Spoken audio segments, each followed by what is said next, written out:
What's up, guys? How are you? Welcome into the Sunday morning edition of the Daily Juice Podcast. My name is Matt Perrault. You can follow me on Twitter at SportsDogMatt.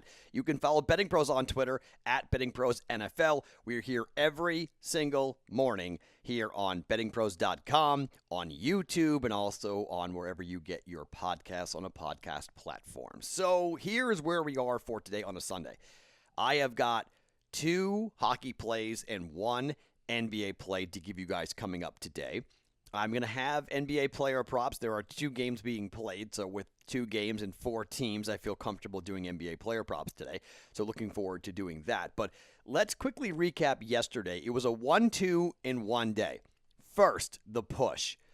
Okay, so Dave Sherapan and his great family came over to, my daughter had an end of COVID, beginning of the summer, end of her freshman year, end of her first grade year party at my house, and it was incredible. And if you guys it could be a fly on the wall to hear the conversations that Dave and I were having. I mean, it was really, really fun. It was great to have our families together, but it was also super fun to watch games with Dave and just look at the line movements and watching what was happening live and, you know, where the games were. So Dave, I'm kind of off doing something else, and Dave's like yelling at me going, Matt, you got to come back. I'm like, what? They're like, they're leaving the open net. I'm like, what do you mean? The Bruins.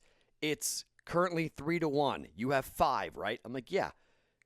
He's like, they're leaving the open net again. I was like, this is crazy. With all of 4 seconds left, the New York Islanders score their second open net goal, and we get 5, and we push. That was incredible. That was from the heavens. Now, the Bucks are in deep trouble. They lose game 1. They get blown out in game 1. The over does not hit because they got blown out, so that stunk.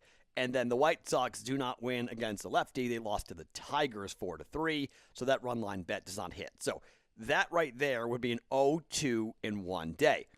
But we did get a bet right, but it's a little bit complicated, okay? So this is horse racing, and I know a bunch of you were angry about this, and you're like, Matt, what the hell is this, and blah, blah, blah. Okay, so my bet was a 4-horse trifecta, $24, 24 $1 bets. We never know the odds until the horses go off. And unfortunately, a lot of the horses that we bet on became chalk. The lower the odds, the lower the payout. The lower the payout, we don't really get a chance to take home a lot of money. So that $24 bet for the 2-horse, the 4, and the 3 to come in 1, 2, 3. Okay, we hit that. Okay, that's the box. Okay, that's why you have 24 $1 bets. It only paid out like $22, $23. So we were down, plus the $1 you get back, right? So 24 bets, 23 of them were wrong. 1 gets here you go, you get it back. And then you get $22 on top of that. So you win $23, you take home $23 on a $24 bet. So what happens? We're down $1. So yeah, we lost $1. We won a bet and we lost a bet, $1. Why? Horse racing. This is why I don't bet horses, and this is why a lot of people hate betting horses, okay? We don't know what the odds were going to be, but if the 2-horse came in second place, it would have been even better. I got the superfecta right, and it's not going to pay me out much at all. Like, I bet a total of $100 on the Belmont Stakes, and I think I won something like 75.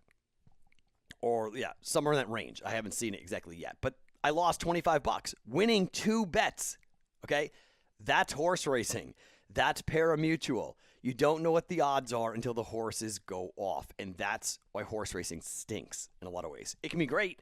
It can be a big payout. You can get, if a crazy horse wins that's not supposed to be there and makes your superfecta or trifecta or whatever it might be, and you get that, then you win, and it looks great, and you're jumping up and down. You're like, this is incredible. I can't believe that I won this, on a $1 bet. I won, $260 or whatever it was. But that's what happened in the Preakness, and similarly with the Derby. And when horses that come off, out of nowhere, and they win the race, that's really big. Those give out good paydays. Chalk does not. And we bet chalk for the most part. I wasn't trying to bet chalk, but I said yesterday the 2, 3, and 4 and the 7-horse. Okay, those were the horses I said with the trifecta. And the 7-horse got off to a really, really bad run early on, faded after leading for a while and faded. and then it became a race between the 2 and the 4, and it came down to the 3 coming in third place, so we were able to cash. Okay, I also had the 6 horse in fourth place. I had another bet going. If you guys were looking at the Discord channel, I told you I was going to post my tickets, and I did. I posted 2 trifecta bets, and I posted 1 superfecta bet. And the superfecta and the trifecta for the podcast hit. Unfortunately, I will lose money, just like you guys lost a little money. So really, it's an 0-2-2 day on the money, but really it's a 1-2-1 day officially on the podcast. So bet right, not great for the money, essentially flat for us here for that bet. But it was fun to get a win. It was fun to cash that and have dinner. But that's why horse racing is so complicated and convoluted. And imagining having to work behind the counter and explain all that. Not easy, right? You walk to the counter, you're like, I want to bet. You hand $100 down and they hand you back, whatever it might be, get the ticket. You're like, oh, here we go. And they give you back very little. And you're mad about that. You're like, wait, what? That's why. Okay? So horse racing's funky. It's why we don't do it all that often, but I'll take the hit. So that was nice. So a 1-2-1 day for yesterday. Okay? Let's start. I'm not going to get long-winded here, okay? This is going to be a little bit of a shorter podcast because I don't need to get into a whole lot here. Let's start in hockey, all right? Vegas against Colorado. You know where I'm going here, right? All right. This could go under. I'm going to have a personal play on the under. Okay, I think the under is a decent bet here, given the goaltenders.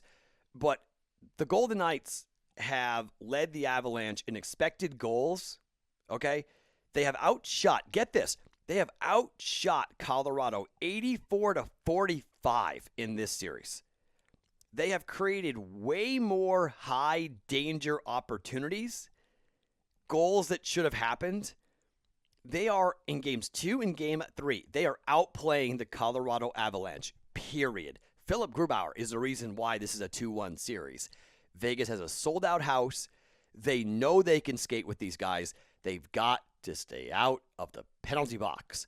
If Vegas can avoid taking penalties, Vegas is going to win this game. -112, the Vegas Golden Knights on the money line. Homer pick, don't care. It's what I bet on Friday. We bet Red Sox and Vegas. And Vegas and the Red Sox won. All right? Going back to Vegas. I can't bet on the Red Sox today because the Red Sox have won 2 games in a row. They're due to lose to the Yankees. I can't see Boston. Although if they do lose, I will bet Boston tomorrow on a Sunday. I kind of want them to lose, but it would be better. But, I mean, if they're 3-0 going into a Sunday, I can't touch it either. But I am playing Vegas. Laying the -112 on the money line. Vegas to beat Colorado to tie this series up at 2 games apiece. You can call it luck. You can say that the Jonathan Marchessault bank shot off the backside of Philip Grubauer was a lucky shot. I don't care. It worked. Good to go. Okay? That's where we're going. Bet number 2. Okay? Heavy juice on this bet. You look at the vicious, horrible nature of the Mark Scheifele hit on Jake Evans, and it still holds over this series because Winnipeg cannot score against Carey Price. They just can't beat him. 1-0, the win for Montreal in Game 2 on a shorthanded goal. That was the only goal. Hellebuck is a hell of a goaltender. He really is. He's as good as Carey Price. How do we not bet under? Under 5.5. It's just the bet, okay? I don't want to get too all crazy into this. It's just the bet. The under is 4-0 now in the last 4 road games for the Jets. The under is coming in just consistently. You're going to pay -135, -140 juice of this. I paid -135, all right? If the books were to put this at 5, I probably would bet over, but it's 5.5. And, I mean, Montreal is 3-6 to the over in the playoffs. Montreal does not score. Winnipeg, they're banged up. They don't have any offense. These 2 teams can't score, and they're taking on 2 very good goaltenders. Under 5.5, you're going to lay -135 juice. It's expensive, but it's worth it. Under 5.5 for Winnipeg, and Montreal is play number 2. And for our third and final bet, we're going to the NBA today, and we're talking about the Atlanta Hawks. We already bet Atlanta to win this series at plus 155. A big step forward would be winning Game 1 and taking home court advantage away from the 76ers.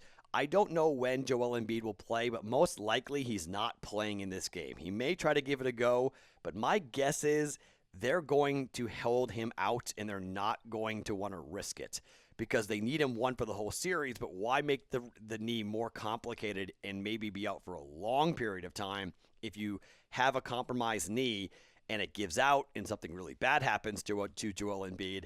I don't know. I see them saying, no, we're not going to do to Joel Embiid what the Lakers did to Anthony Davis. Sit down, big guy. We'll take you later on in the series. The Hawks are 6-1 ATS over the last 7 games, and they're playing incredible basketball. Just incredible basketball. I don't think you're going to see an all-worldly game by Tobias Harris. I don't think you're going to see Ben Simmons suddenly become like a knockdown three-point shooter. And I think Trae Young has got so much swagger going on right now. Him and Bogdanovich, that backcourt is just so good.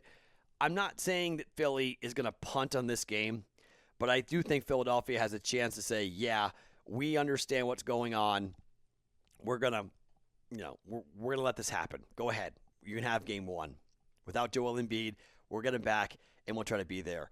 I just think this is a big, big game for Atlanta's confidence, and I think Clint Capella and John Collins could be really big. I may be on John Collins' player props today. That's been pretty nice for us this season. I like John Collins a lot with scoring opportunities.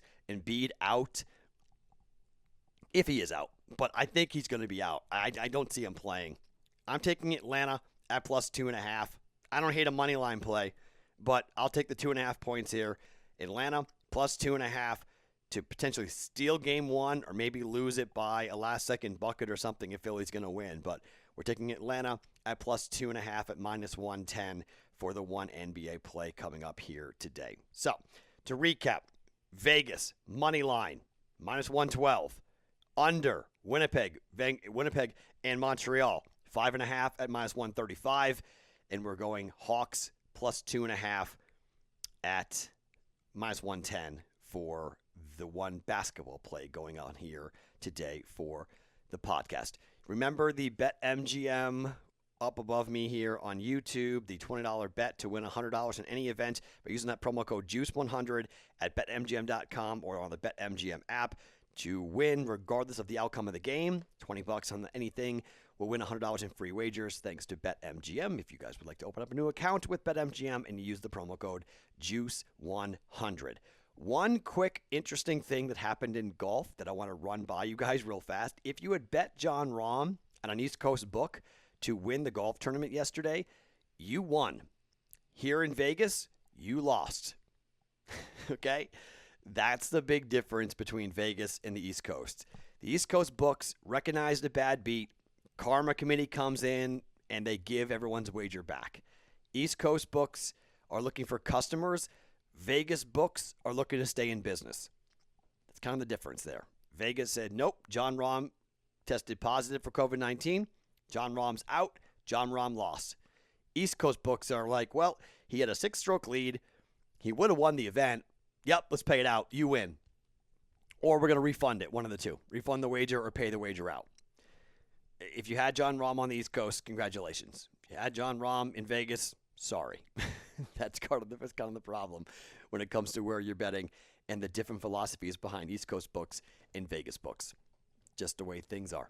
My name is Matt Perrault. You can follow me on Twitter at Sports Talk. Matt, every single morning, it's the Daily Juice podcast right here on BettingPros.com, brought to you by BetMGM.